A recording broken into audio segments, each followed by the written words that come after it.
And our last question for both of you is, when a new problem or situation or issue crosses your desk or arises, how do you go about getting the information that you need in order to deal with it? And I think Mayor Leverage, you're first on this one.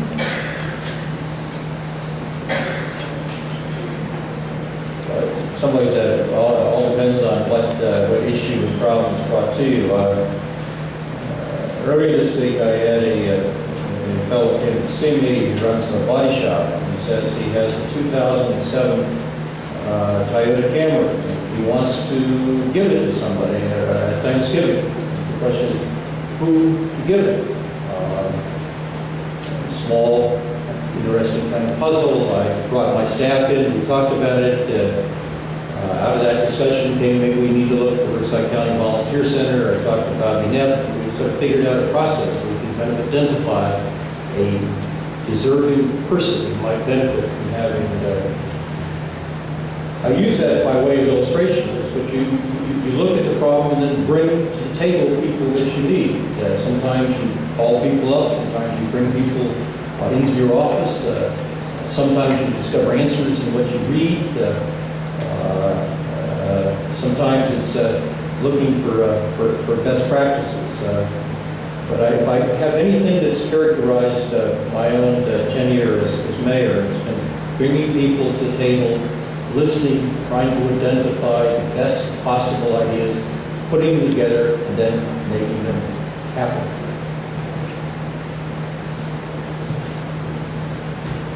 Mr. Gage? Well, it's a pretty simple answer for me. If I identify the problem, figure out who's best to solve it, make sure it gets solved, or at least the person knows why it can't be solved.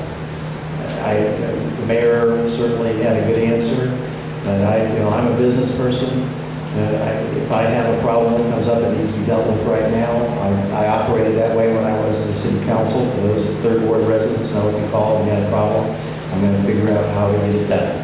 And sometimes I have to tell you it can't be, but you will know why. And it's not too tricky to figure out who it is that needs to be called on a city issue. It's much more difficult if somebody calls you and they don't have a job, which happens to me all the time, and they're unemployed. You can't just pick up the phone and say, hey, you have to hire this individual. But the city does have a tremendous resource of people to take care of your issues. It's just a matter of you knowing who to call. And if they don't take care of it, it needs to be the city council member. I know Mike is very good, he's here tonight. But if that doesn't happen, then it's got to be the mayor. The mayor does have a much larger, longer reach than a council member would have. But it's simple. It's very basic. Identify the problem, go out and fix it, or let them know why you can't. Okay, thank you both for responding to such a wide range of questions. We've now reached the time for the closing statements, and it will be Mr. Gage's turn to go first on this one, and 3 minutes. Is it 2 or 3? Are we okay? 2. Sorry, my mistake. 2. Well, first of all, I'd like to thank all of you for coming tonight. There's a lot going on in the world, and take your time to come down and hear a couple of candidates speak. It always impresses me. I would like to wrap up by saying that I love Riverside. When you're a candidate, you might get talking, especially the challenger, you're talking about a lot of negatives. I don't see Riverside as being a negative city at all. I see it as being a very positive city. We do need to take steps, however, to make it better. We need to build a job base.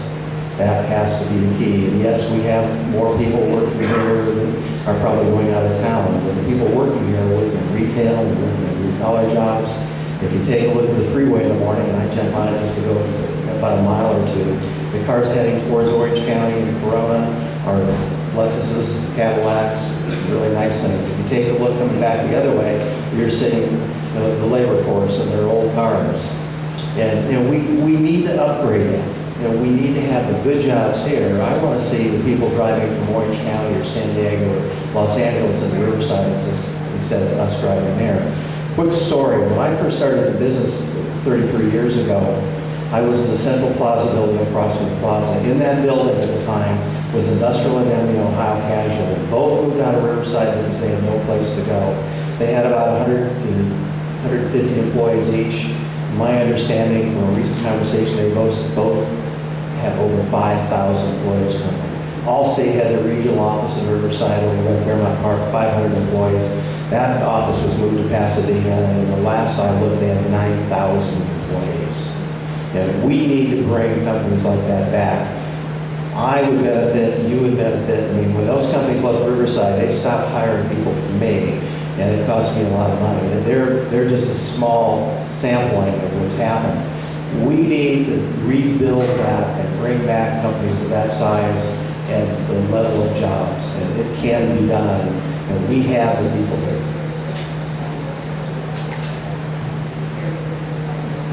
Mayor Leverage.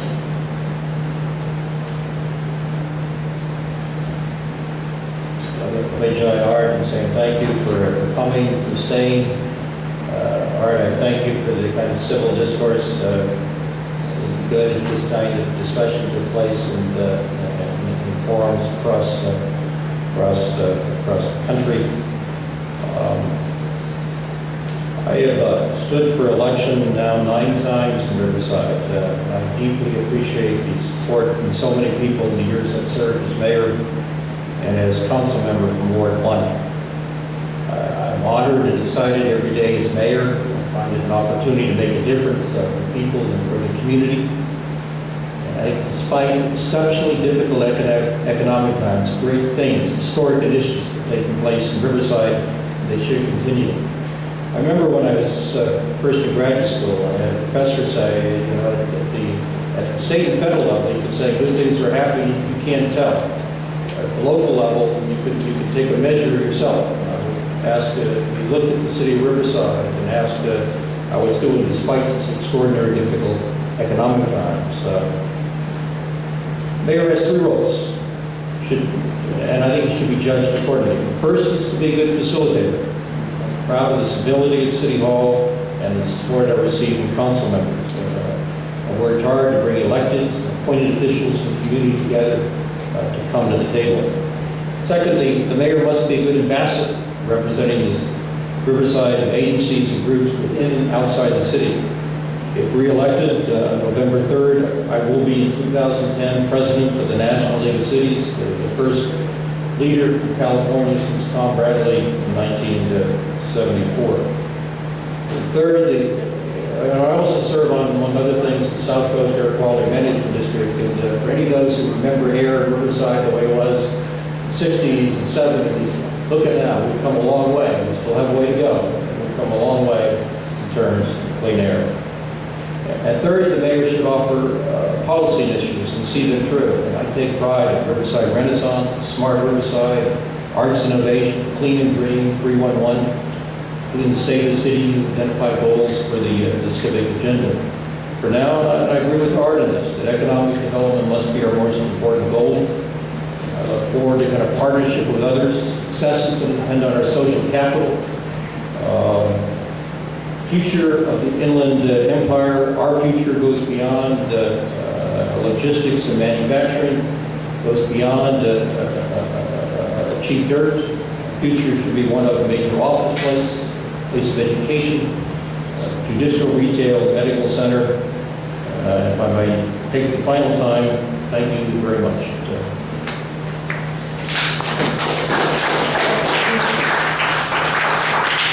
You read my mind. I was going to suggest that we thank our candidates for a very invigorating and engaging discussion. So let's